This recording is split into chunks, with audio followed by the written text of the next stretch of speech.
এই ছোট্ট ক্লিপটা দেখ, তাহলে বুঝবি। কাউকে ছোট করি না আমাদের ভিডিওতে, বা কারোর সামনে গিয়ে আমাদের ক্ষমা চাইতে হয় না। হ্যাঁ অনেক রোস্টার আছে যারা আমাদের সামনে এসে ক্ষমা পর্যন্ত চেয়েছে। আমাদের না রাস্তায় বেরোলে কারোর হাতে পায়ে ধরতে হয় না যে আমি এই ভিডিওটা তোমাকে নিয়ে বানিয়েছি, প্লিজ আমায় ক্ষমা করে দিও। কাকে যাই না আমি, বলছে আমাকে রোস্ট করেছে বাংলা শাড়ি নিয়ে। কোথায় কোথায় দেখি মুখটা দেখি একটু, এই বিপদ থামসার বোতল সরা, দেখতে পাচ্ছি না।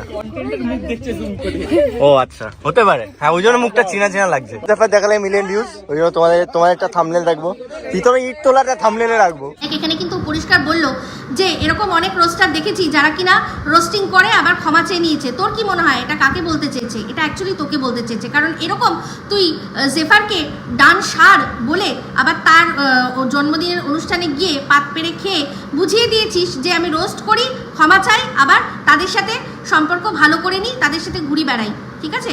তো যাই হোক, এরকম কিন্তু রি করেনি। তো এই রিয়ের আর যখন